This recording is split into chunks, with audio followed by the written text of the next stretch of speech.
Antes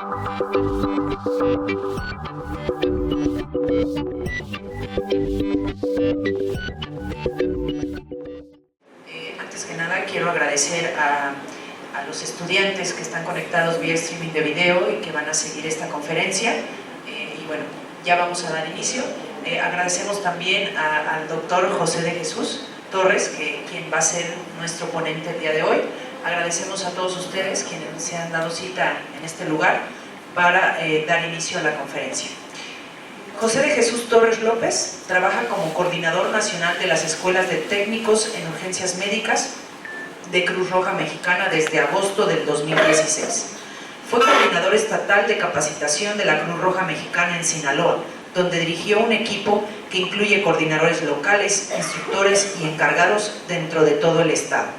El equipo brinda la formación como técnicos en urgencias médicas, de manera presencial y a través de una plataforma virtual. Desarrollan e implementan programas de capacitación continua dentro de la institución y capacitación a la comunidad en materia de primeros auxilios, seguridad y respuesta a emergencias.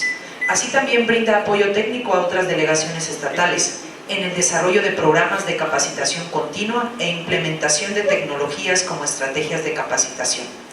Desde el 2002, se integra a la Sociedad Nacional de la Cruz Roja Mexicana a través de la Coordinación Local de Juventud en Culiacán, Sinaloa. En 2003, culmina su formación como técnico en urgencias médicas e inmediatamente se suma como voluntario a la coordinación de socorros para brindar atención prehospitalaria y atención a desastres. De igual forma, se integra a la coordinación de capacitación desarrollando el rol de instructor. En el 2009, se le otorga el reconocimiento como Mejor Socorrista del Año de la Delegación Culiacán. Durante el año 2011, se desempeñó como coordinador local de capacitación de Cruz Roja Mexicana, Delegación Culiacán, logrando importantes avances en la reestructuración del plantel. En el periodo 2012-2014, se desempeña como médico en Islas Marías, con la empresa Homex, emprendiendo campañas de prevención y capacitación continua en materia de primeros auxilios y formación de brigadas en conjunto con autoridades de la Secretaría de Gobernación.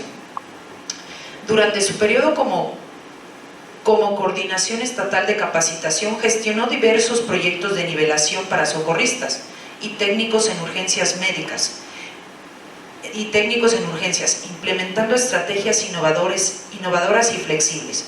Así también, con apoyo de sus colaboradores, se elaboraron y desarrollaron jornadas de capacitación continua con validez nacional. Ha tenido participación como ponente en congresos locales, estatales, nacionales e internacionales.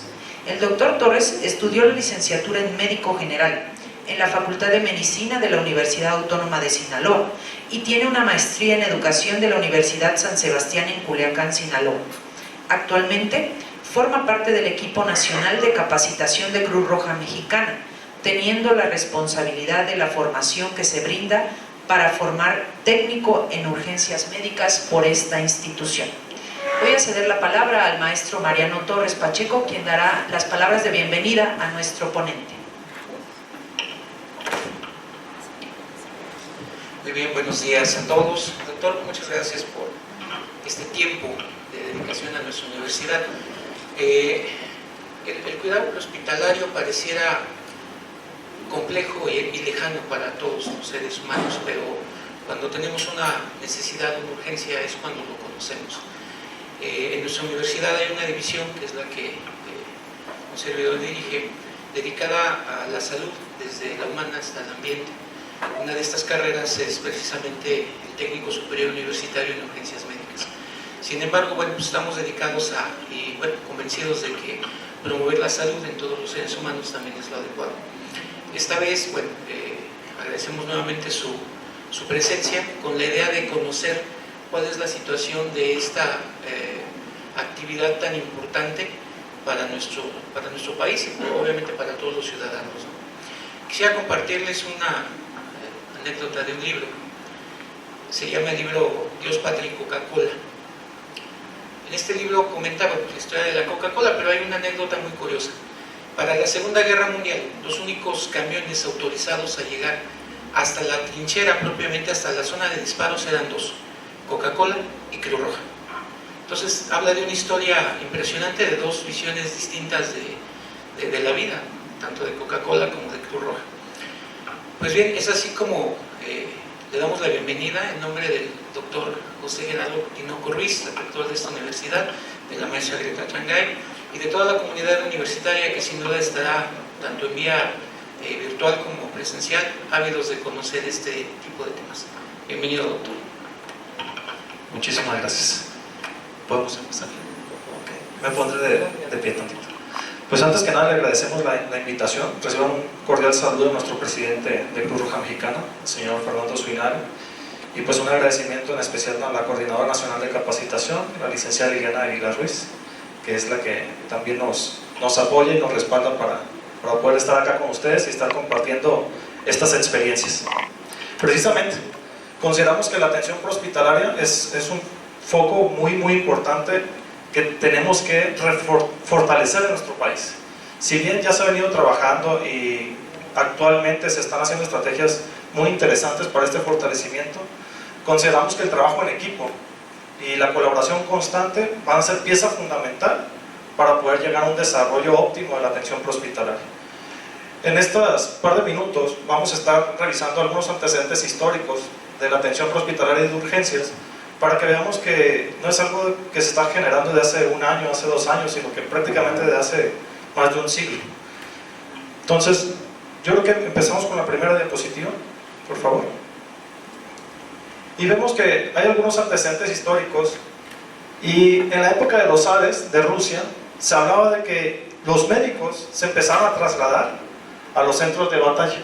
O sea, no se hablaba de que se estuvieran trasladando heridos, ¿no? Sino que el médico y su ayudante se trasladaban a los centros de batalla para brindar atención.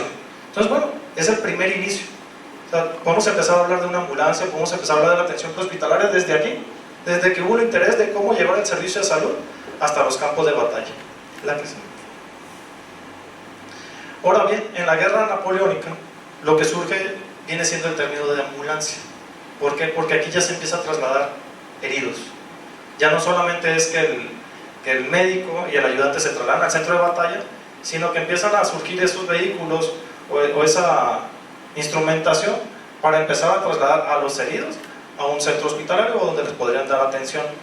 Pero, ¿cuál era el problema? Que ese traslado no llevaba ninguna atención médica. O sea, era prácticamente, como vulgarmente lo podemos decir, como un taxi. Solamente lo subían y vámonos. Ya en 1940 nace el término de atención prehospitalaria. ¿De cuántos años estamos hablando más o menos? ¿De cuántos? A ver, saquemos cuentas. ¿Cuántos? 76. ¿Quién da más, quién da menos? Muy bien, entonces se fijan, hace bastante tiempo, ¿no? Hace bastante tiempo nació el término, y yo creo que hasta hace poco ha sido conocido, difundido y reforzado en lo que viene siendo México. Este término nació con los cuerpos de emergencia o de bomberos de los Estados Unidos. Y pues bueno, desde ahí empieza parte de la historia de lo que estamos platicando hoy en día. La que sigue, por favor. Pero bien, una cosa es que nazca el término y otra cosa es que nazca la formación, que al final de cuentas, al estar en una institución educativa, yo creo que es lo que nos empieza a interesar. O sea, sí necesitamos, sí la población necesita este tipo de servicios, pero ¿quién los está formando? Entonces, en 1962 se crea el primer curso para la formación de técnicos en emergencias médicas. Igual, allá con nuestros amigos, con nuestros vecinos. Yo les preguntaría, ¿hace cuánto en México? Sin miedo. ¿Hace cuánto ustedes empezaron a escuchar de la atención prehospitalaria? ¿O nos dimos cuenta que existía la atención prehospitalaria? En lo personal, hace 14 años cuando ingresé a la institución. Y fue porque la ocupé. Y porque dije, ok, vamos a entrar a juventud, vamos a ver qué hace la institución. Y ya después apareció un nombre que decía, antes del nombre decía TUM. Y yo le decía, pues conozco el DR de doctor, conozco el LIC de licenciado, conozco el de arquitecto, pero no sé qué es un TUM. Y es cuando empecé, en lo personal, a conocer la atención prehospitalaria, y fue hace 14 años. Y si se fijan, hace más de 80 existía. Entonces, en el siglo XIX, la atención la brindaba el cuerpo de seguridad en México. Eso es lo que marcan los artículos que revisamos. Y en 1910 ya se le da el reconocimiento a la Asociación Mexicana de la Cruz Roja, pues como esa entidad que forma parte de un movimiento internacional. Entonces ya hace aparición en 1910, hace su aparición la Cruz Roja en México. En 1911, ¿qué es lo que sucede? Pues ya se crea el primer cuerpo de ambulancias o de socorristas. Entonces fíjense, desde entonces la gente, ya por una institución no gubernamental, ahora una IAP, pues empezaba a prestar ese servicio prehospitalario, ese servicio de atención. Sinceramente era gente voluntaria, eran médicos, eran enfermeras que tenían la voluntad de ayudar a los demás en los desastres, en cualquier situación que se presentaba. Entonces ellos se subían a la ambulancia. ¿Con qué conocimiento? Pues con el que ya traían de base, de médicos, enfermeras y gente voluntaria. Al final de cuentas no era algo profesionalizante, era solamente voluntad y querer ayudar, con los pocos recursos, con lo que se tenía a la mano, pero al final de cuentas se empezaba a trabajar en ello. ¿Verdad que sí? Y es en 1927 cuando el ejército establece los primeros cursos escolarizados para lo que vienen siendo los ambulantes, las personas que andan arriba de las ambulancias. Como parte de la historia, la Cruz Roja, incluso las primeras credenciales, eran parte de la SEDENA o de la Secretaría de la Defensa. Entonces, ¿por qué? Porque la Cruz Roja nació precisamente en los conflictos armados y al respaldar los convenios de Ginebra, pues por eso viene todo este marco, ¿sí? Por eso es que habla ahí del ejército. Lo que sí, por favor. Bueno, siguiendo con los datos históricos, que son bastantes y no los quise dejar pasar porque es importante conocer de dónde venimos para saber hacia dónde vamos. Y es importante saber cuáles han sido nuestros tropiezos o cuáles han sido las limitantes para poder superarlas. Entonces, desde 1970 a 1980 se empiezan a formar grupos de rescate. Entre ellos pues se encuentra la Cruz Ámbar, se encuentra el cuerpo de bomberos, ¿me voy a mover tantito? ¿Sí? La Brigada de Auxilio y Salvamento, la Comisión Nacional de Emergencias, que esa aún la vemos, y escuadrones de rescate. ¿Por qué? ¿Qué se les viene a la mente antes de eso? ¿O después de eso? ¿Qué viene después de 1980? Los temblores, terremoto, Y ya existían, ¿verdad? Cuerpos de rescate. Antes. La Cruz Roja ya prestaba servicio. Ya había cuerpos de rescate. Ya nos empezamos a preocupar por lo que sucedía en la calle, por lo que sucedía en los desastres. ¿La que sigue, por favor? En 1976 se crea el programa Piloto de Atención Prehospitalaria, esto en el Estado de México, o como parte del sistema de urgencias del Estado de México, que es el SUE, que incluso todavía está vigente, ¿no? Siguiente. Se crean algunos otros cursos, como por ejemplo en 1981 había un escuadrón que se denominaba SOS, y ellos empiezan con el primer curso de técnicos en urgencias médicas. Ya empieza a aparecer el término técnicos en urgencias médicas. Fíjense, desde 1981. Estamos en el 2016. ¿Y qué hemos hecho? ¿Qué tanto hemos avanzado en ese tiempo? Prácticamente 30 años, poquito menos de 30 años. O sea, es bastante tiempo. Pero ¿qué hemos hecho? En 1982 pues, se forma un convenio con el CONALEP. Y entonces ya surge la formación de técnicos en urgencias médicas y ya se les emite un título y una cédula. Entonces, fíjense, desde 1982 yo todavía ni nacía y ya existía eso. ¿Sí? Y ahorita, hoy en día, créanme que todavía estamos buscando eso. Todavía estamos buscando esa validez, todavía estamos buscando ese título, todavía estamos buscando esa cédula. ¿La que sí? Pero hoy, que viene el sismo del 85, a pesar de que ya existía todo eso, nos damos cuenta que al personal le falta mucho, que faltan recursos, que falta organización, que falta comunicación, que falta trabajo en equipo y que realmente no estamos preparados para un desastre de esa magnitud. Y gracias a eso pues empiezan a impulsar diversas estrategias. La que sigue, por favor. Y bueno, se decide, vamos formando recurso humano. Y se toman un poquito de aquí y un poquito de allá. Hay dos sistemas, el sistema angloamericano y el franco-alemán. Entonces, somos una mezcla. Sinceramente no tenemos un propio sistema. Entonces agarramos lo que ellos ya tenían, agarramos y lo vamos adaptando. Les puedo decir que el que predomina es el angloamericano, que habla de un técnico básico, un técnico intermedio, un técnico avanzado, ya está ahí, y el primer respondiente. Pero yo les pregunto a ustedes, ¿por qué no incluir médicos arriba de una ambulancia? ¿Por qué no incluir enfermeras arriba de una ambulancia? Sería bien interesante, ¿no? Por ejemplo, Puebla, el SUMA de Puebla, ellos tienen urgenciólogos arriba de una ambulancia. Entonces, ¿cuál es el nivel de atención que tú das a nivel prehospitalario si tienes un urgenciólogo arriba de una ambulancia? Y que aparte de su especialidad, te domina la atención prehospitalaria. Ahora imagínense la calidad de vida, el índice de morbo y mortalidad, si va a bajar o no va a bajar. Obviamente el nivel de atención es mucho mayor. Lo que sí. El Politécnico después, esto es parte de lo que viene siendo la medicina de urgencias. Ya el Politécnico después de la quinta generación da el aval académico a lo que viene siendo el curso de residencias médicas de la especialidad de urgencias médicas, lo que ahora conocemos como los urgenciólogos. Bueno, todo esto es a raíz después del sismo. ¿Sí? Y también se empiezan a crear, son tres más, algunas sociedades: la Sociedad Mexicana de Medicina, otra más, Asociación Mexicana de Medicina de Urgencias, la Asociación de Cirugía, y entre otras. Entonces ya empieza a haber interés por la urgencia médica. O sea, antes se hablaba un poquito de lo prehospital, pero no existía en sí ni siquiera la carrera o la especialidad en urgencias. Cuando se vio que estamos sobrepasados en recursos humanos y materiales, pues empieza a haber ese interés por generar. Es como todo, ¿no? ¿Dónde se han hecho los mejores inventos? ¿A raíz de qué? ¿A ver los presentes? ¿A raíz de qué? De conflictos, de guerras, ¿de qué más? De accidentes, de desastres, es cuando sale, ¿no? Cuando tenemos una necesidad es cuando innovamos, es cuando inventamos, ¿o no?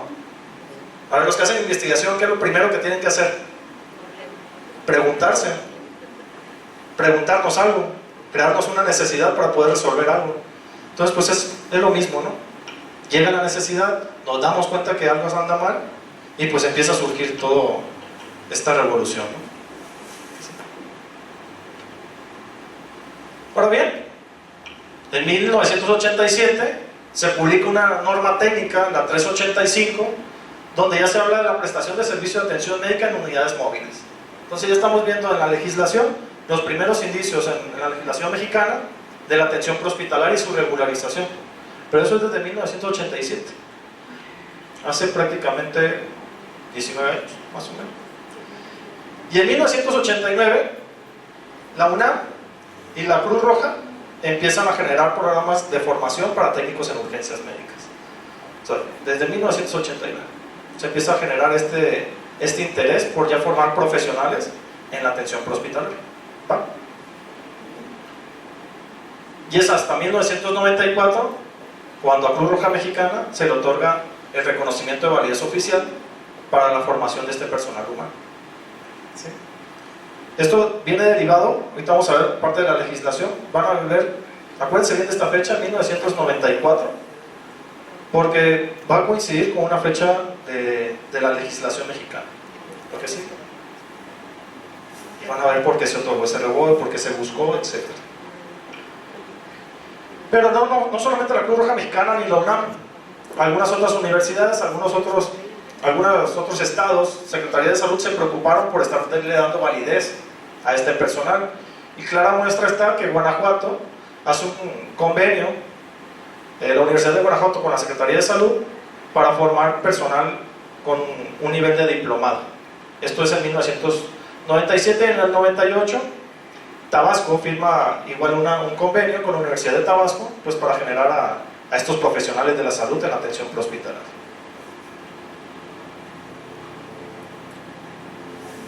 Y seguimos, sigue el SUMA, el sistema de urgencias médico, que prácticamente todo se empieza a generar en el Estado de México y en ahora Ciudad de México.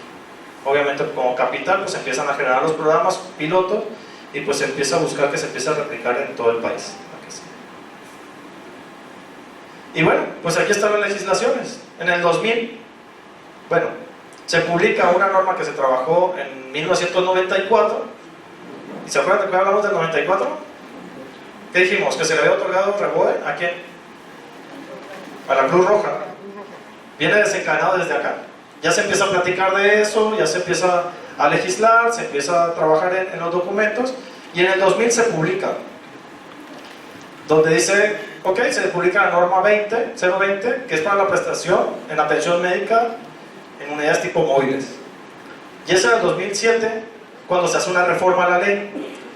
La que sigue, por favor. Y dentro de lo que dice, y de los transitorios, etcétera, al final, y en resumidas cuentas, dice, o exige la obligatoriedad de un documento expedido y registrado por autoridades educativas competentes para poder prestar este servicio o para poder desempeñarse profesionalmente en el ámbito prehospitalario. Entonces fíjense, desde el 2007 llevó una reforma, ¿va? que en el 94 no existía. Entonces conforme se va trabajando, se dice, ok, ¿quiénes daban en el 94 la formación? Pues lo mismo, ¿no? O sea, eran asociaciones civiles, también del gobierno, y ellos eran los autorizados para dar esa formación porque eran los expertos, eran los expertos en el momento. Entonces a ellos se les autorizaba que la formación que daban para su personal, pues con eso cumplían. Pero viene la reforma en el 2007, donde pues ya se dice, ¿sabes qué? Está bien que tú la des, no estamos dudando de la formación que está dando, pero ocupamos que tenga una validez oficial. ¿Va?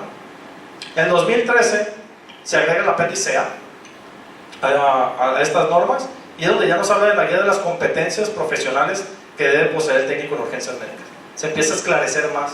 Al principio no sabíamos ni qué queríamos del técnico en urgencias médicas, no sabíamos sus alcances, y les puedo decir que hoy en día, incluso a mí me queda la duda de cuál puede llegar a ser el alcance de un técnico en urgencias médicas. A mí me gustaría que incluso hubiera hasta la licenciatura en atención prehospitalaria, y les aseguro que sería un campo grandísimo, estaría excelente en lo personal, porque hay gente que no le gusta mucho enfermería, o le gusta enfermería, pero no se quiere aventar medicina, porque dice, no, medicina está bien complicado. Entonces tenemos un grupo de personas que están interesadas en la atención prehospitalaria, que es gente que no puede estar en un hospital, que no puede estar en cuatro paredes, que le gusta estar en el ambiente prehospitalario, que le gusta estar en la calle, que le gusta ir al desastre, que le gusta ir a la urgencia, que eso es lo que le mueve. Pero todavía no, o sea, estamos cortos en el campo profesional y laboral, y pues ¿qué dice? Bueno, pues me voy de voluntario, bueno, pues lo estudio, pero aparte me agarro otra carrera del área de la salud. ¿Por qué? Porque no tengo un área laboral, no tengo un área profesional bien establecida donde yo me pueda desempeñar, y pues que pues me dé para vivir al final de cuentas. En el 2015 se publica en el Diario Oficial de la Federación la reforma que habíamos visto anteriormente, se vuelve a publicar y se vuelve a decir, ¿saben qué? Acuérdense que se requiere de un diploma correspondiente y que hayan sido expedidos y registrados por autoridades educativas competentes. Como si por si se nos había olvidado, pues vamos a lanzar otra vez la reforma y hay que volver a fortalecer este punto. Y de ahí se han desencadenado muchas cosas. Secretaría de Salud está trabajando en un proyecto, ya algunas universidades, así como ustedes también, pues ya tienen reconocimiento de validez oficial de estudios de este personal. Pero yo les pregunto, cuando él se presenta a un seguro social, a una Secretaría de Salud, a un ISSSTE, ¿dónde está su área laboral? ¿O cómo está catalogado? ¿O cómo es que encaja? Tiene unos nombres, pero como que le tienen que buscar un poquito para poder que encaje, pero no está bien especificado como tal. Entonces es parte de lo que tenemos que ir trabajando poco a poco, y yo ya diría que no tan poco a poco. Yo creo que ya desde 1980 y tantos, que todavía no nacían, ya se hablaba. Entonces yo creo que ya de poco a poco ya fue bastante. Yo creo que ahora ya tenemos que poner las pilas para que sucedan las cosas, lo que sea. Y pues bueno, eso es la historia. Pero ¿cuál es el enfoque? ¿O qué es lo que sucede?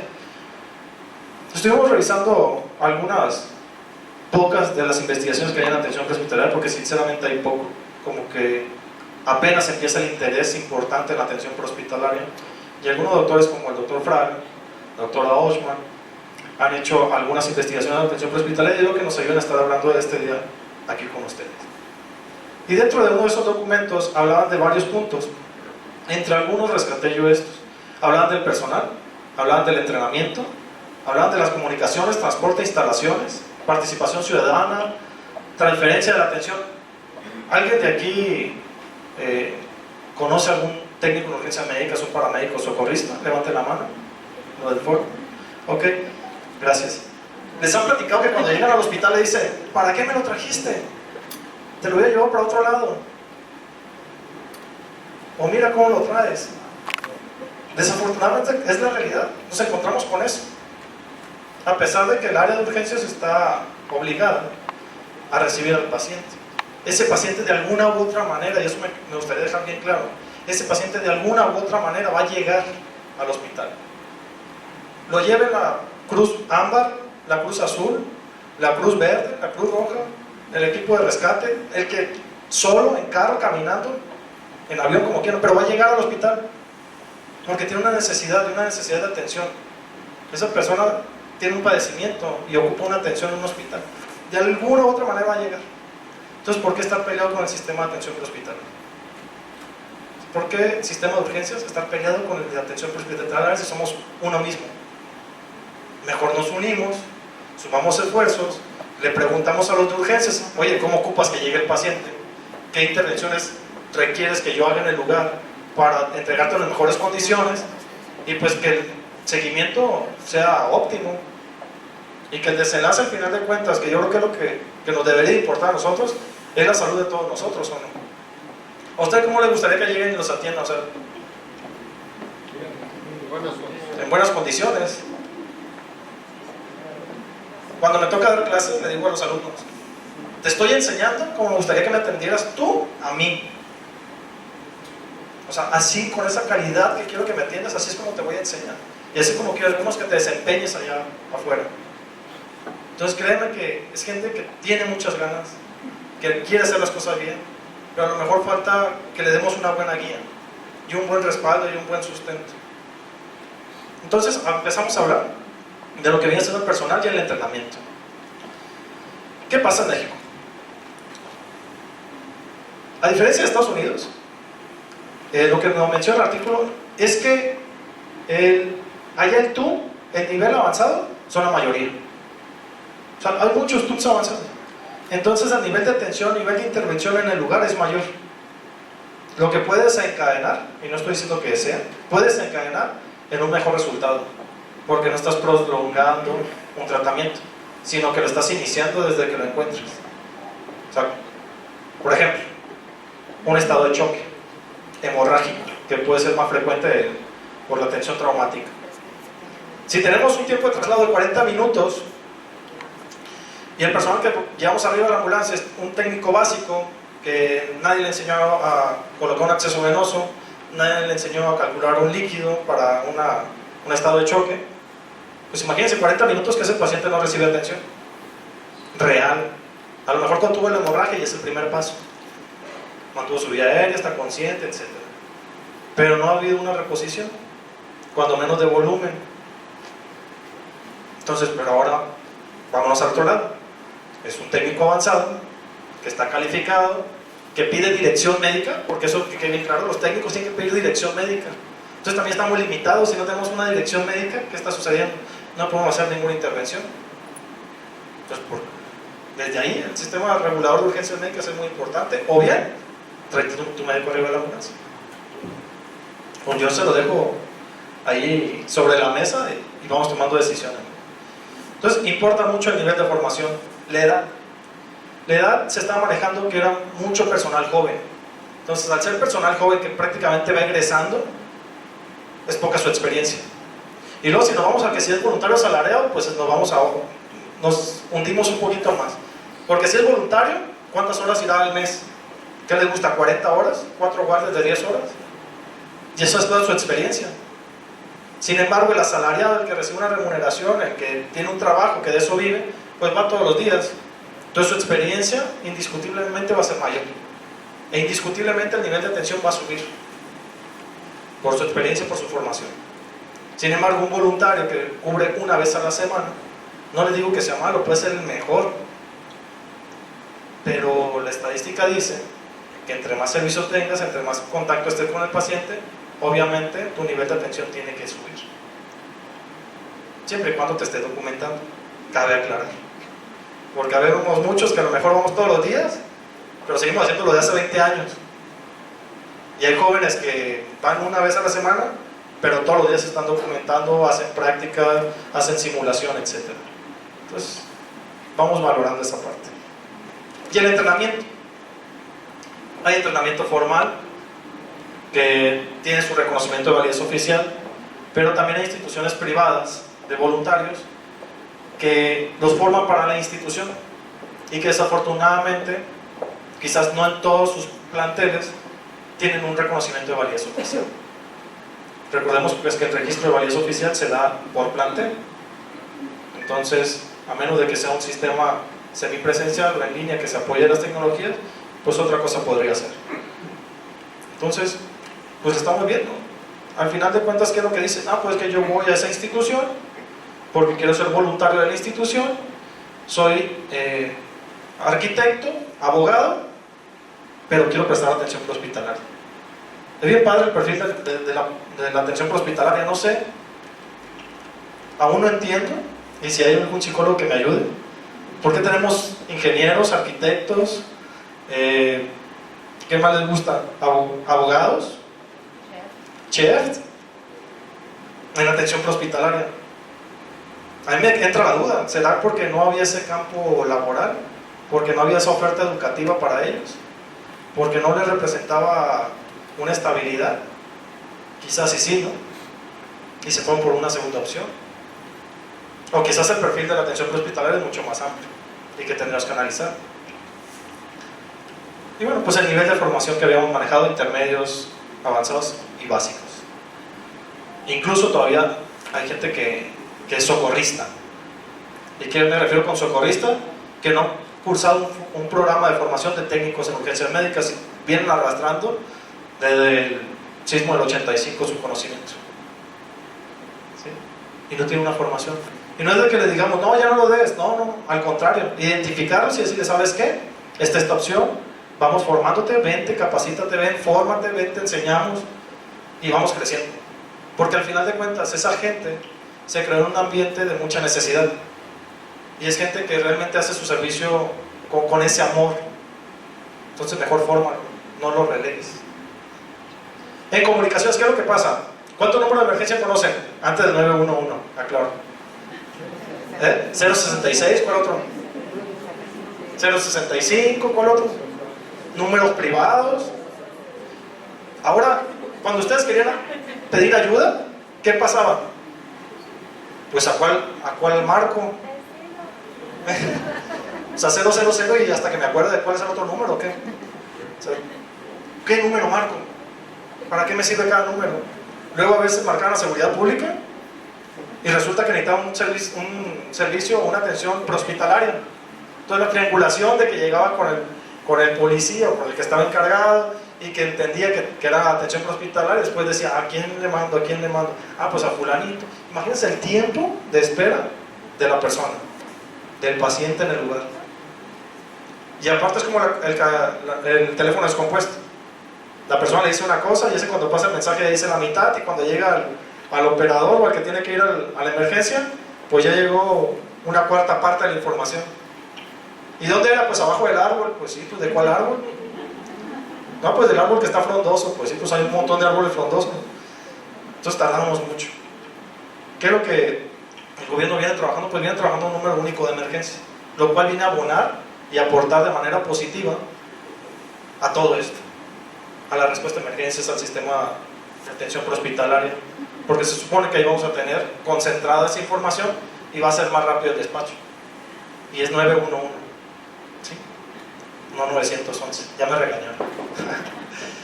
En transporte e instalaciones, fíjense bien, las finanzas. Esto es bien interesante, este es un artículo como el 2010, esperemos que haya subido. Pero el 26% de las organizaciones reciben un financiamiento del gobierno. ¿Y las demás? ¿Qué tan desprotegida está la atención prehospitalaria? O sea, solamente el 26%. Entonces todo lo demás, ¿quién lo está absorbiendo? ¿La misma ciudadanía? ¿O quién? Ahí dice, ONGs financiadas por donativos voluntarios, por todos nosotros. o por organizaciones privadas. Entonces como que es un foco rojo, ¿no? O sea, ¿por qué no se desarrolla la atención prehospitalaria? Quizás también por esto. A lo mejor por la regulación que ya se está trabajando, por un número unificado de emergencias, pues ya se está trabajando. Por un recurso, pues espero que ya se esté trabajando también. Hace poco estuvimos en Puebla, en el Suma de Puebla, y es un claro ejemplo de que las cosas se pueden hacer. O sea, su sistema de atención médica prehospitalaria está bien padre. Bueno, el sistema de urgencias médicas es el SUM. Entonces, realmente tienen un centro regulador de urgencias médicas que realmente controla la atención prehospitalaria y la recepción en el hospital, que eso es lo importante. Lo que sigue. Los centros reguladores de urgencias médicas, ¿qué tan importante será que el hospital sepa qué tipo de paciente le llevamos y en qué condiciones lo encontramos, en qué condiciones va, qué tratamiento le hemos dado? ¿Qué tan importante será eso? ¿Ustedes consideran que es importante? Sí, es muy importante. Si bien el paciente le va a llegar, no es lo mismo que le llegue sin información a que le llegue con información. Y no es lo mismo que el centro regulador de urgencias médicas te diga, a ver, ¿qué tipo de pacientes tienes? No, pues es un paciente con traumatismo de cráneo severo. Ok, ocupas una tomografía, o sea, un tomógrafo, no vas para ver qué está sucediendo allá adentro. Oye, pero es que el hospital más cercano está aquí a 5 minutos, sí, pero no tiene tomógrafo. Entonces, ¿qué te sirve llevarlo ahí? No, pues es que ahí va a bajar un helicóptero y ya se lo va a llevar a donde hay tomógrafo. Ah, pues está bien. ¿Sí? Pero eso ¿quién lo va a hacer? Un centro regulador de urgencias médicas. ¿Por qué? Porque está la cruz ámbar, está la cruz amarilla, está la cruz estrella. ¿Sí? ¿Y a quiénes reportamos? Ciertamente en algunas partes ya existe esa comunicación, ya existe ese centro regulador de urgencia médica. Existe que funcione bien y que no estemos peleados la atención prehospitalaria con la hospitalaria. Somos un sistema de urgencias e incluso el primer respondiente empieza a cobrar mayor relevancia. Les pregunto yo a ustedes, cuando alguien sufre un paro cardíaco, ¿cuántos TUMS tendrá alrededor? ¿O cuántos médicos, o cuántos anestesiólogos, o cuántos cardiólogos va a tener alrededor? Pues ni uno. Bueno, esperemos que ya si es una fiesta de médicos, pues ya corrió con suerte. ¿Sí? Y si va pasado.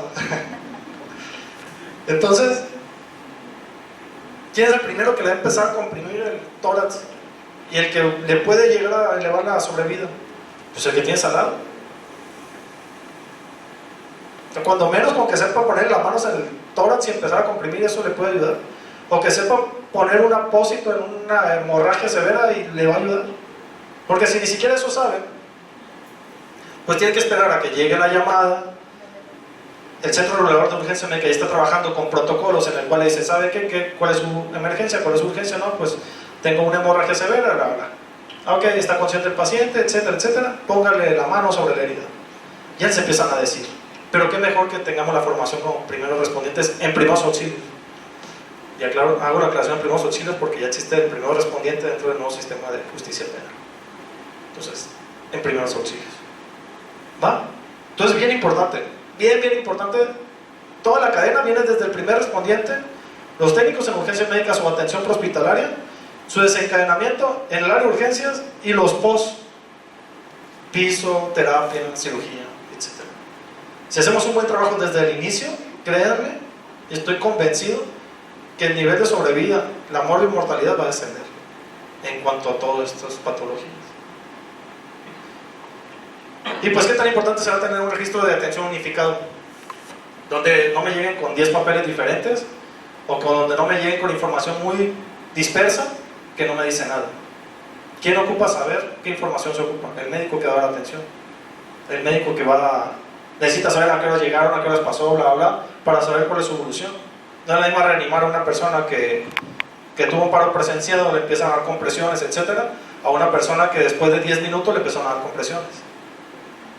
Y que los dos tuvieron circulación espontánea, pero no es la misma evolución. Entonces ahí también son determinantes para decir, ok, ¿es viable o no es viable? ¿Lo que sí? Otra y otra. Entonces, participación ciudadana. ¿Y a qué me refiero con participación ciudadana? Que todos nos involucremos. que todos conozcamos un número de emergencias, que en este caso pues ya va a ser unificado. De preferencia que todos sepamos medidas básicas de atención de pacientes. ¿Alguna vez alguien de ustedes o algún familiar les han propuesto, les han dicho, oye, ¿sabes primeros auxilios? No, pero me gustaría aprender. ¿Han sentido eso? ¿Sí o no? La verdad. Yo creo que el 90% de las personas que le preguntemos, si le dices, oye, ¿te gustaría aprender primeros auxilios? Oye, estaría padre. ¿Sí o no? Pero nunca lo toman, el curso. ¿Sí? O sea, nunca lo tomamos, es la verdad. Ay, sí, yo sí quisiera saber que en lugar de alcohol, que le eche agüita. Son bien fáciles los primeros auxilios, o sea, es bien fácil. Formar un primer respondiente es fácil, porque la gente, inclusive, yo les hago una pregunta bien fácil.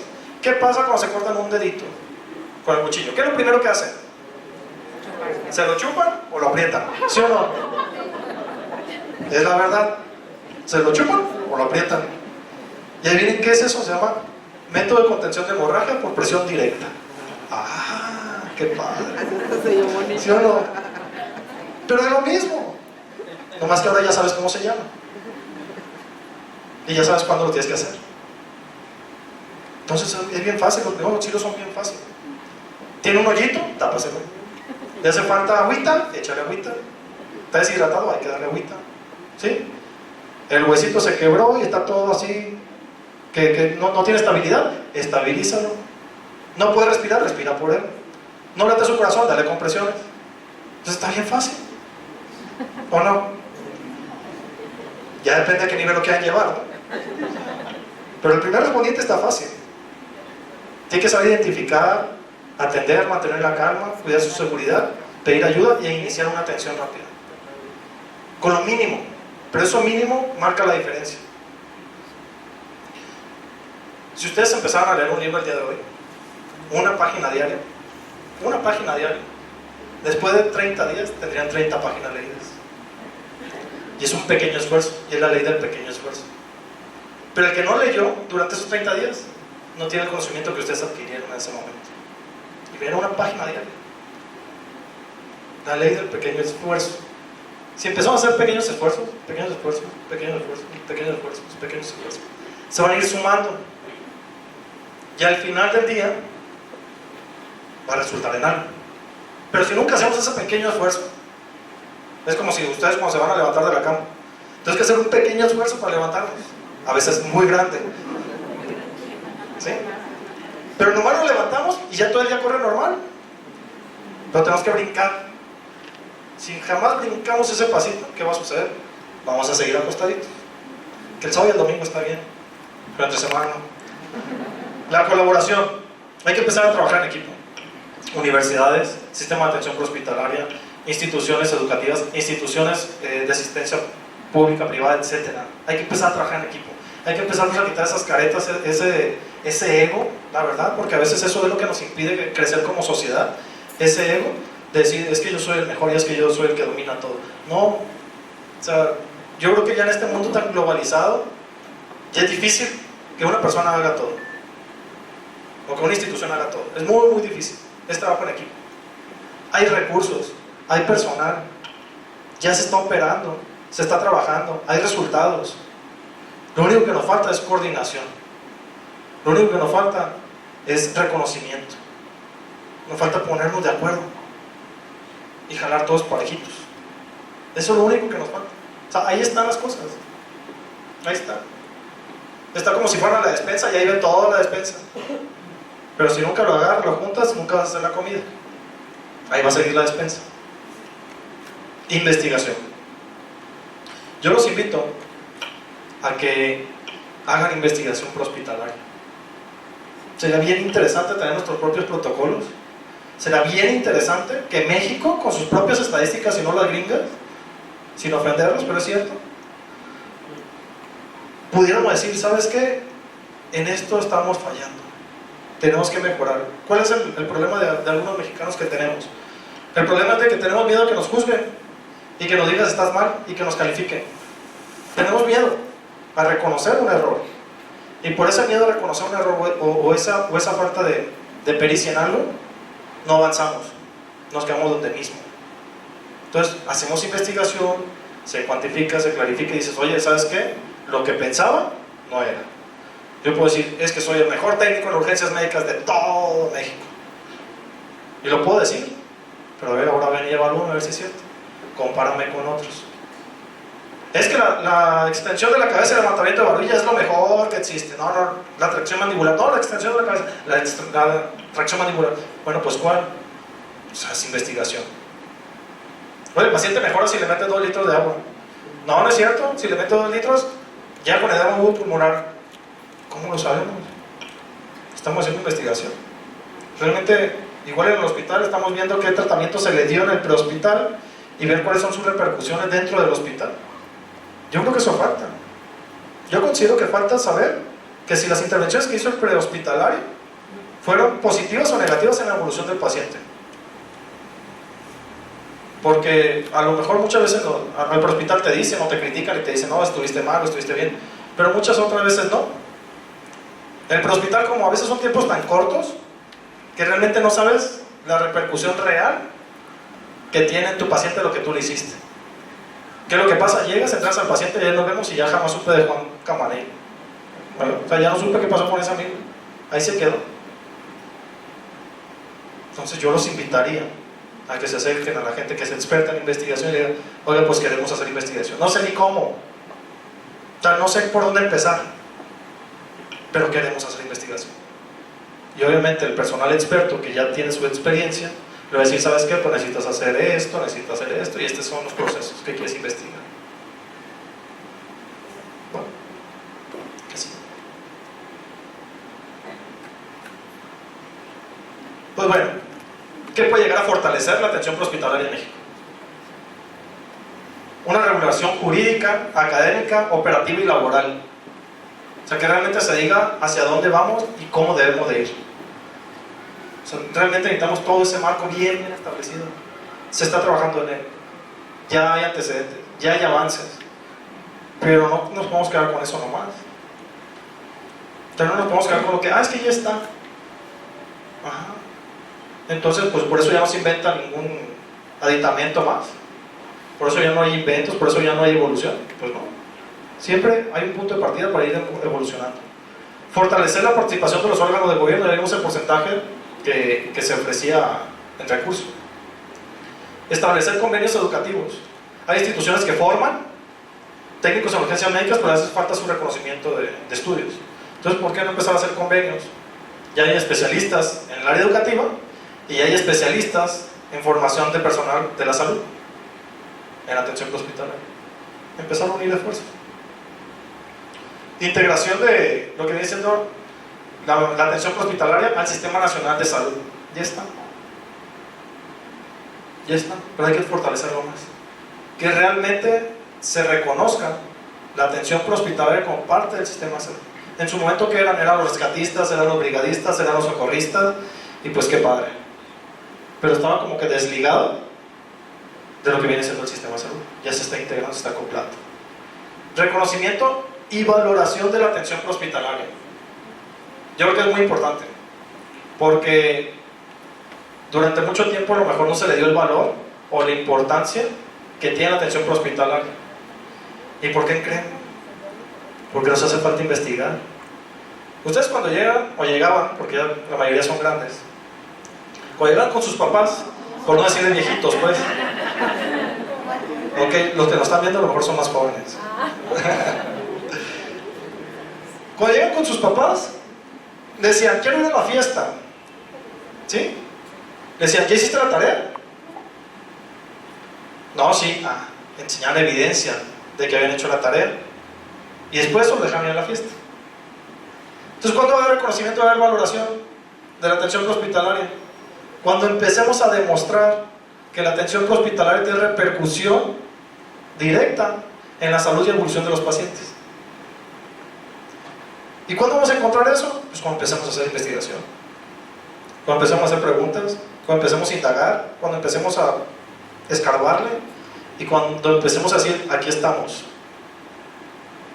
Somos parte importante del sistema de salud, muy importante desde mi perspectiva, y ya se lo dejo a ustedes.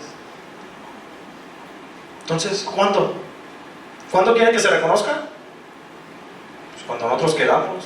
La verdad, eso va a ser cuando nosotros queramos y nosotros empecemos a dar validez a esa atención. En lo personal, si a mí me hubieran dicho, puede ser licenciado en atención prehospitalaria o técnico en urgencias médicas y te vamos a pagar lo mismo que cualquier otra carrera, es decir, yo hubiera estudiado atención prehospitalaria. Ustedes no sé, los que nos están viendo no sé, pero seguro que un gran porcentaje de la población lo hubiera hecho. Y al final de cuentas repercutiría en una mejor atención, en un mejor nivel de vida de toda la sociedad mexicana. Vinculación entre el hospital y el hospital, ya dijimos, somos uno mismo, somos una extensión. Si hacemos las cosas mal en el hospital, le va a ir mal al paciente, y eso es claro, eso está comprobado. Si inicias mal una atención, le va a ir mal. Si haces un buen tratamiento o una buena intervención, le va a ir bien. Entonces, esa vinculación, ese centro regulador, ese médico que está avalando los programas de los técnicos de urgencias médicas, que está detrás de un teléfono, detrás de un radio, si bien no se puede traer un médico en cada ambulancia, pero está un médico de turno, que en el momento que quiera hacer una intervención tú, le diga, adelante, hazlo, adelante, pon ese medicamento, porque el técnico no tiene la competencia o la autoridad de aplicar un medicamento por sí solo, es técnico, es un auxiliar de alguien. Desafortunadamente lo hemos desvirtuado y pues a diestra y siniestra por el beneficio del paciente le zumbamos, y a veces está bien y a veces no bien. Entonces hay que regular eso. Y no estoy desmeritando el trabajo del técnico en urgencia médica, son muy buenos y muchas veces han hecho intervenciones muy buenas y que a pesar de que no estuviera el médico bueno, pues le zumbaron el medicamento, no estaba dentro de la ley, pero se lo zumbaron y le fue bien al paciente. Pero ¿y cuando no? Cuando y hay un detalle ahí que no fue lo mejor, ¿qué va a pasar? Cuando metió un tubo y que realmente le lesionó las cuerdas bucales, lo dejó sin hablar al amigo durante toda su vida, y era básico, ¿qué va a pasar? ¿Quién se lo autorizó? ¿Quién le dijo? ¿Está dentro de sus protocolos? ¿Está dentro del protocolo que autorizó la dirección médica? ¿Sí o no? Entonces es cuando va a venir el problema. Cuando a todos nos va bien, no pasa nada, es la verdad. Pero cuando hay un detallito, un granito en el arroz negro, ¿qué es lo que va a pasar? Viene el problema. Y la vinculación intersectorial e interinstitucional, yo creo que es importantísimo. Porque no van a desaparecer todos los servicios de atención hospitalaria que existen en el país. Al menos en el momento, y yo creo que 5 años, no van a desaparecer todos. Es la verdad. O sea, no creo que desaparezcan todos. Entonces, pues hay que trabajar en equipo. No, es que llegó la Cruz Ámbar y se robó el paciente. ¿Cómo le dicen? Los piratas, ¿no? Algo así. Le piratearon al paciente, ¿por qué? Porque están escuchando la frecuencia de radio y se lanzaron. Y si hubo una emergencia mayor en la otra punta de la ciudad, ya 2 ambulancias están en un solo lugar, con un solo paciente por andar pirateando servicios, y del otro lado se están muriendo 2 pacientes, porque no hay una buena coordinación. Porque nos gana el querer piratear, porque nos gana el quererle ganar al paciente a la persona, al otro servicio. Entonces, si trabajamos en conjunto, bueno, pues para todos hay. Para todos hay.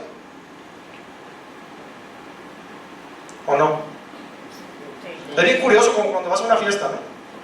Pero es de tacos, o sea, es taquiza, y tienes que pasar por tu taquito. Nos hacemos todos locos queriendo ser el primero, pero para todos hay. Entonces tú te puedes quedar sentado tranquilamente esperando que pasen todos, y ya que se cansaron todos de estar parados, tú pasas tranquilamente y agarras tus taquitos y comes. Y lo mismo pasa en el avión. Baja el avión, se para y todo el mundo, todos de pie, todos apretados así, ¿no? Esperando que abran la puerta. Todos van a bajar, en serio, se los juro, todos van a bajar, todos. Y el la atención hospitalaria, para todos hay.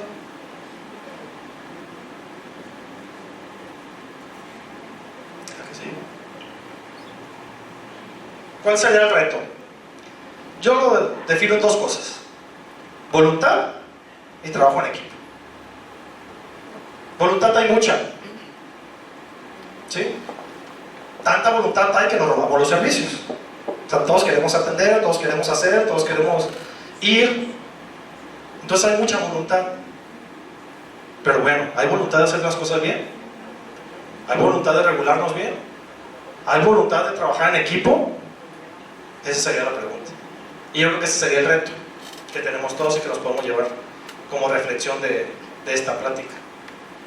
La atención hospitalaria, a juicio de lo que ustedes digan, en lo personal considero que es muy importante. Y considero que es un espacio de oportunidad gigante en el país. Gigante. Porque si tú llegas a un desierto donde no hay nada o hay poco, pues lo poco mucho que hagas es muy importante. Y lo poco mucho que hagas puede repercutir de manera positiva. Entonces, es un área de oportunidad muy, muy grande. Vamos trabajando en conjunto porque la atención prehospitalaria en México sea fuerte. O sea, quitémonos esa mentalidad de, pues no de mexicano, porque no todos los mexicanos somos así, de decir, pues que lo haga otro, pues hasta que me digan, pues nomás hago hasta donde me dicen y no hago un poquito más. Vamos echándole ganas. Les pregunto yo, ¿a ustedes les gustaría que cuando, esperemos que jamás suceda, pero al final de cuentas todos nos vamos al hoyo? Es la verdad. O sea, es lo único seguro que tenemos. Si algo les puedo asegurar es que al final de cuentas se apaga la lucecita de todos. O sea, lo único que podemos hacer es prolongar vidas, pero jamás vamos a salvar, a menos que existan los vampiros y esas cosas, ¿no? Pero todavía no los he conocido. Entonces, yo les pregunto a ustedes, si en algún momento un familiar de ustedes mismos, o alguien cercano a ustedes, un amigo, ocupa de una atención prehospitalaria porque lo que quieran, se cayó, se raspó, se fracturó, chocó, convulsionó, no sé, X cosa, ¿qué tipo de persona les gustaría que lo atendiera? Calificada, con calidad, con calidez, con sensibilidad, un profesional del área prehospitalaria. Yo creo que lo podemos resumir. Un profesional, o sea, que realmente, que cuando se ponga ese uniforme, que cuando realmente acuda a la urgencia, al servicio, ya pasa, lo ves, y ya de cuenta que apareció, no sé, una luz divina, ¿no? O sea, ya me salvé. Y es lo que piensa la gente, porque hay necesidad. Tú tienes una necesidad, en ese caso, de salud. Y cuando llega una atención, lo único que tú piensas es que es lo mejor. Es la verdad, el que llegue, porque no lo conoces. Entonces tú piensas que es el mejor, o sea, que no pudo haber llegado a otro, mejor que, pues hagamos que sea realidad eso.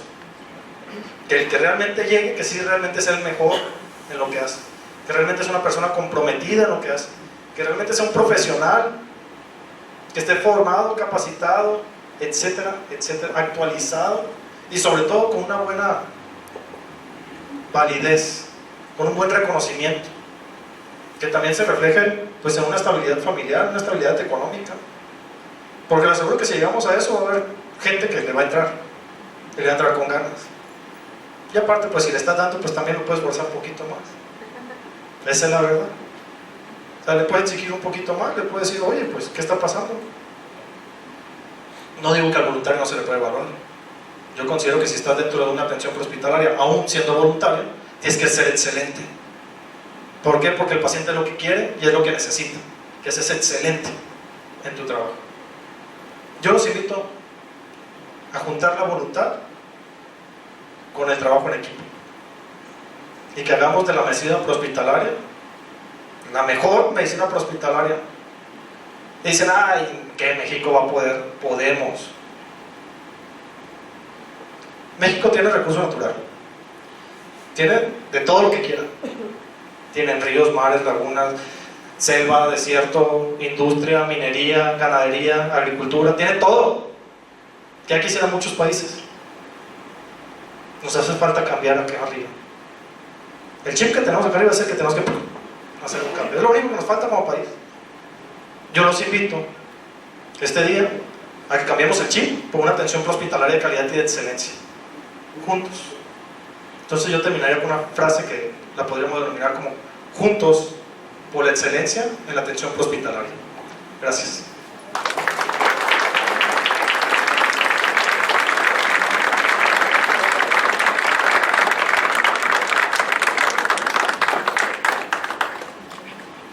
Ok, muchísimas gracias al doctor José de Jesús. vamos a dar un espacio de 15 minutos para preguntas y respuestas. Si alguien está interesado aquí en el recinto puede levantar la mano, y vamos también a dar un espacio para los estudiantes que están siguiendo la conferencia vía streaming de video. Y bueno, vamos a iniciar. De este lado tenemos una pregunta.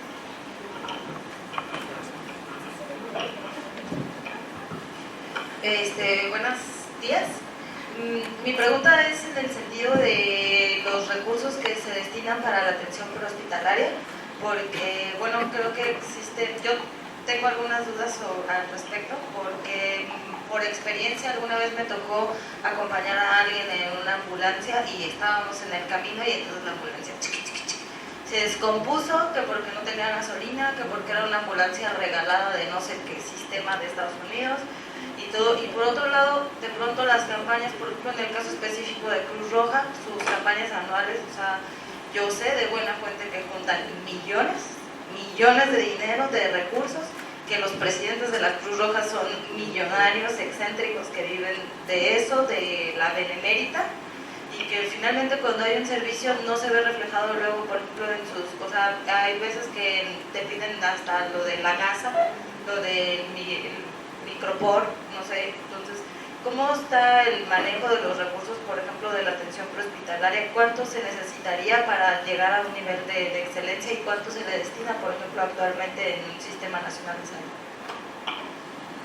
Ok, muchísimas gracias por tu pregunta. Ok, lo que viene siendo en la atención prehospitalaria, precisamente como se estudia la institución que es Cruz Roja Mexicana, sí hay una colecta anual. Sin embargo, la colecta anual está destinada su recurso para la atención de desastres y emergencias, así como la atención prehospitalaria, que es gratuita en la mayoría de los casos. ¿Por qué te digo en la mayoría de los casos? Porque a veces cuando necesitas hacer un traslado de un hospital a otro, el paciente ya está estabilizado, entonces ya no se considera una urgencia. Por eso también hay otra parte dentro de la institución que se llaman servicios autosustentables, de manera que la población o la necesidad de la población va demandando de sistemas de salud. Pues la Cruz Roja, como auxiliar del poder público, porque no depende de él, no recibe ningún subsidio de él, es privada, al final de cuentas es una IAP, es totalmente independiente, pues tiene esa parte del servicio autosustentable. Dice, bueno, ocupas un hospital, te ponemos el hospital y hacemos un estudio de mercado para poderte brindar una atención lo mejor posible a un precio módico. Igual algunos traslados. Me gustaría rescatar el tema que tú dices, que nos dijeras qué delegaciones y todo para prestar atención. Incluso si tuvieras el número de unidad y todo, nos ayudaría muchísimo. Es muy importante que nos ayuden a reportar también. Los presidentes de Cruz Roja, consejeros, etcétera, es gente que no requiere de la Cruz Roja, incluso ellos no reciben una compensación, ellos son voluntarios, incluso ellos tienen que dar una aportación a la institución, ¿sí? Sí hay personal de paga, pero es personal operativo, algunos operadores, personal administrativo, etcétera, ¿no? Pero los presidentes, los que están en los consejos, ellos son voluntarios y viene dentro de los estatutos. Entonces, pero sí sería muy importante que cuando ustedes detecten ese tipo de irregularidades, es donde le digo, el reportar nos hace darnos cuenta de una realidad e intervenir. Sí se han hecho muchas intervenciones porque obviamente, como en cualquier institución, a veces se detectan algunas irregularidades o algunas deficiencias. Entonces cuando se detectan, se reportan, pues se actúa. Entonces yo los invito a todos los que nos están escuchando, y cuando ha sucedido cosas así, que lo reporten. A mí me ha tocado, me han dicho algunos comentarios y le digo, ok, por favor házmelo por escrito. O sea, ocupo que sea por escrito, que no sea de palabra, porque palabra es mitote. Entonces ocupamos que lo hagas por escrito para poder dar un seguimiento. Y con ese seguimiento, con ese sello que yo te pongo de recibido, tú también le puedes dar un seguimiento a ver qué ha pasado. ¿Sí? Entonces no sé si quedó aclarada tu duda. La verdad me apena mucho que haya sucedido eso. No sucede en todos lados. Y pues por favor sí reporten ese tipo de situaciones que lleguen a detectar. Gracias. Buen día. Carlos Carreón nos comenta, o más bien nos pregunta, ¿qué está haciendo la Cruz Roja para validar a sus técnicos en urgencias médicas para que obtengan cédulas profesionales o reconocimiento oficial al ESEP? Ok, Carlos, te comento. Al principio, cuando empezó toda la regulación de la atención prehospitalaria, se hablaba de que la institución que formaba, en este caso Cruz Roja o cualquier otra, era el aval académico, era el que daba el respaldo o el sustento. Después vienen las reformas, es cuando se empieza a solicitar lo que viene siendo los recursos de validez oficial de estudios. En lo particular, lo que viene siendo Ciudad de México tiene en su escuela, tiene el recurso de validez oficial, así como muchas otras dentro del país. Algunos lo que están haciendo es acercarse a la Secretaría de Educación Pública, empezar a hacer su trámite como tal, de técnico profesional universitario, que creo que ya no se está manejando tanto, se está manejando el técnico superior universitario y se están haciendo convenios con instituciones educativas para poder obtener esa validez. Hay trabajo por hacer, les digo, cuando inició la atención prehospitalaria o la regularización, se decía que la institución tenía el aval para hacerlo. O sea, el solo hecho que la institución te dé una constancia a nivel nacional, pues no había ningún problema. Ahora lo que está buscando es que cada plantel, cada parte donde se esté dando esa formación, obtenga su reconocimiento. Muchas gracias. La siguiente pregunta la hace Cristian Alexander y nos dice: ¿cuál es la mayor preocupación en México de la atención prehospitalaria? ¿Los recursos económicos para la formación, la capacitación óptima del personal o no tener un modelo propio de atención prehospitalaria? Yo creo que la mayor preocupación en lo personal sería la coordinación y la voluntad, como se los puse ahí. ¿Por qué? Porque a lo mejor con poco recurso podemos hacer mucho, o con lo que tenemos podemos hacer mucho. Les digo, no solamente está la Cruz Roja, hay muchas instituciones que brindan atención prehospitalaria, ¿sí? Gubernamentales y no gubernamentales. Entonces yo creo que si nos ponemos de acuerdo y trabajamos para el mismo rumbo, yo creo que esto sería lo excelente, lo ideal. Hay que trabajar con lo que tenemos, esa es la verdad. Hay que empezar a trabajar con lo que tenemos, no nos podemos estar esperando a que llegue el recurso, no nos podemos estar esperando a que llegue a algo más. Tenemos que empezar a trabajar con lo que ya tenemos. Entonces yo considero que la regularización, el modelo de atención prehospitalaria propio, se va a ir generando conforme vayamos avanzando. Si vamos haciendo investigación, si nos vamos coordinando y todo, va a llegar el momento que vamos a tener un sistema de atención prehospitalaria propio, pero no es algo que tengamos que esperar, sino yo insisto, yo considero que lo más prioritario es ponernos de acuerdo y empezar a trabajar en conjunto. Gracias. Buenas tardes. Bueno, yo tengo un comentario y una pregunta. En cuestión, bueno, yo pasé una situación más o menos como la compañera.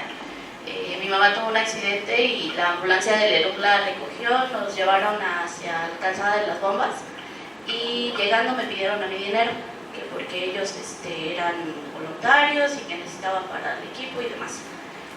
Después yo tuve una lesión porque me tiraron un chavo en el metro, venía corriendo las escaleras, venía atrás de mí, me empujó y se fue. En el traslado me llevó también una ambulancia del ERUC, incluso ya cuando íbamos en el camino, pues ya íbamos pensando de dónde íbamos a sacar dinero porque pues, nos iban a pedir. Se portó muy amable la persona que venía manejando, mi mamá le daba creo que 100 pesos que llevábamos y le dijo que no, que era parte de su trabajo y se portaron muy amables hasta que el médico me atendió. La otra cuestión es que yo hace poco en mi casa viví algo que yo creo que a lo mejor hay varios de aquí escucharon en las noticias. Yo tenía la intención de tomar el curso de primeros auxilios porque mi hijo juega fútbol, entonces se han lesionado y eso y no sabemos a veces cómo reaccionar. Pero me sucedió que estando en la calle llegó un chavo y venía en una moto y de repente se tiró donde estábamos nosotros. Otro vecino se dio cuenta y el chavo traía heridas de bala. Nos acercamos a él, yo empecé a hablar al 066, se tardaron más de un minuto en contestarme y cuando me contestaron me dijeron que la ambulancia no podía llegar primero, que tenía que llegar una patrulla por el tipo de lesiones que tenía el chico. Como pudimos, había una farmacia cerca y varias señoras se acercaron y la reacción que ellas tuvieron fue ponerle gasas en los agujeros que se veían al chavo de las balas. Llegó el policía y él decía que lo quería cargar para llevarlo en la patrulla, porque él nos decía que era vecino. Entonces yo recordé una de las sesiones que tuvimos aquí con una persona de discapacidad que nos decía que a él las buenas intenciones de una persona lo habían dejado paralítico de por vida.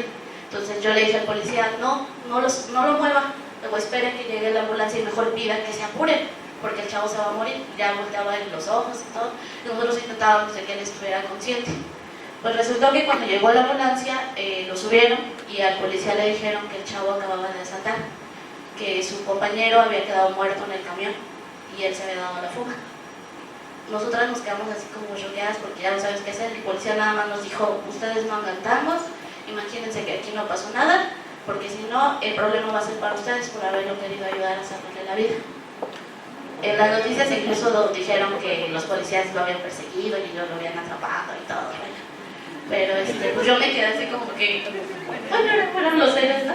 Pero la otra parte ahora fue que a una de mis amigas la asaltaron el domingo y está en el hospital de Lomas Verdes muriéndose, está en coma por una herida de bala. Entonces, para mí ahora el choque es decir, bueno, salvé la vida de un delincuente y ahora mi amiga que trabaja se está muriendo. Entonces digo, ¿para qué a lo mejor tomo cursos si me vuelve a tocar tratar de salvar la vida de un delincuente en lugar de una persona trabajadora? ¿Ustedes de esa manera, en qué ámbito o de qué manera psicológicamente también ayudan a los paramédicos o a gente así, que también se puede encontrar con ese conflicto, ¿no? O nada más es cuestión económica, laboral, o también hay una atención para ellos en ese aspecto? Esa es mi pregunta. Sí, claro. Mira, antes que nada te comento que la institución como Cruz Roja es neutral e imparcial. Entonces nosotros no somos una autoridad para juzgar a la persona. Entonces, si es un actor de la violencia o no lo es, priorizamos la vida sobre eso. Al final de cuentas es un ser humano. Bien o mal, por algo la vida lo llevó a eso. Entonces, lamento lo de tu amiga, la verdad, pues qué triste, ¿no? Pero al final de cuentas todos somos seres humanos. Y al final de cuentas yo creo que todos merecemos una atención. Ya la ley se encargará de juzgar, pero nosotros, en lo personal como institución, no. Con referente al apoyo, derivado de que sabemos que la atención hospitalaria llega a ser muy estresante y muy cansada psicológicamente, se creó una parte dentro de la institución de apoyo psicosocial, donde se le empieza a dar información al técnico de urgencias médicas, se empiece a dar cuenta de cuando él anda mal y también cómo empezar a enfrentar o abordar problemas fuertes, o que bien cuando él detecta que anda mal o que algún compañero detecta a otro, transferirlo al área correspondiente y darle un seguimiento. Nos tenemos que empezar a quitar la máscara y la etiqueta de que al psicólogo van los puros locos. No, o sea, al final de cuentas es sanar algo y enfrentar algo que ahí está, ¿no? Entonces ya hay un área dentro de la institución de la Cruz Roja que se está encargando de eso y de ir difundiendo. Es nuevo, o sea, relativamente nuevo, pero se está trabajando en eso. Tenemos por aquí otra pregunta de Carlos Cordero.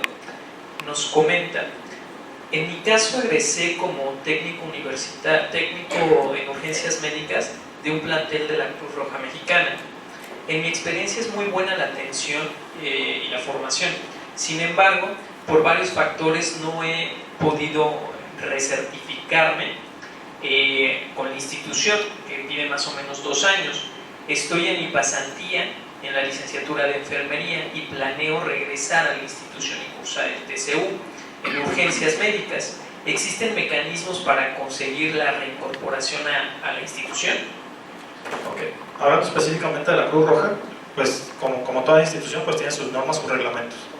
Uno de ellos que para estar activo en el área prehospitalaria, en el área de ambulancias, ocupas tener una constancia vigente. La constancia que te da la institución tiene una vigencia de 2 años. ¿Con qué intención? Con la intención de que nos actualicemos, porque en algún momento pues era una vigencia así eterna y pues nunca nos actualizábamos. ¿Cuál es el proceso? La Coordinación Nacional de Capacitación desde el antecito de 2014 implementa los programas de capacitación continua, donde cada coordinación estatal y local donde hay plantel tiene la oportunidad de generar un programa de formación con personal profesional o de los que hagan colaboración, que estén actualizados, hacen un programa, hacen un planteamiento estratégico de actualización a su personal y la Coordinación Nacional lo valida y entonces institucionalmente se logra esa actualización. Se ha hecho desde el nivel socorrista, técnicos en urgencias médicas que su constancia estaba vencida hace mucho tiempo. Entonces lo que se hizo fue generar ese programa, ese formato que ellos tienen que requisitar para nosotros aprobarlo y que se implemente. Entonces con eso le damos esa oportunidad al personal que quiere reingresar de que hay una estrategia de capacitación continua con la cual él puede actualizar su constancia. Acá es muy importante que se entienda que esto lo tiene que hacer cada coordinación estatal. O sea, como coordinación nacional estamos trabajando, viendo la posibilidad de hacer un análisis nacional y generar un solo programa, pero también hemos visto que lo ideal es tropicalizarlo, porque no es lo mismo lo que le pasa a la gente de Oaxaca que lo que le pasa a la gente de Chihuahua. Entonces, por eso nosotros buscamos que esos programas sean tropicalizados. Muy específico con él, muy probablemente su constancia se va a vencer, él tendría que acercarse a su coordinación de capacitación y preguntar cuándo es el proceso de actualización o si existe algún programa de actualización vigente. Muchísimas gracias, doctor. Con esto cerramos la parte de preguntas y respuestas. Sabemos que hay más cuestionamientos en el video streaming con nuestros estudiantes. En esta diapositiva vemos que están los datos del doctor, su correo, por si nuestros estudiantes tienen dudas, podemos hacérselas llegar al doctor. Y bueno, agradecemos al doctor su participación y voy a ceder la palabra al maestro Mariano para dar el cierre. Pues muchas gracias a todos los que nos siguen de forma virtual, a toda la comunidad que estamos aquí en la torre de manera presencial. Pero sobre todo, doctor, muchas gracias por el tiempo. Siempre he pensado que el tiempo es lo más importante, lo único valioso que tiene el ser humano, es el tiempo. Me voy a permitir leer el reconocimiento que esta Casa de Estudios le otorga. La Universidad Abierta a Distancia de México otorga el presente reconocimiento al doctor José de Jesús Torres López por su participación en el ciclo de conferencias del seminario Educación y Sociedad del Aprendizaje, por su ponencia Perspectiva de la Atención Prehospitalaria en México, el día miércoles 7 de diciembre del 2016 en la Ciudad de México. Firma nuestra secretaria general, la maestra Susana María Sosa Silva. Así es que les pediría a ustedes un fuerte aplauso.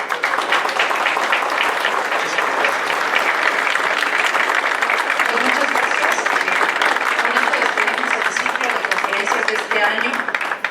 Muchas gracias por su participación. Que tengan una excelente tarde.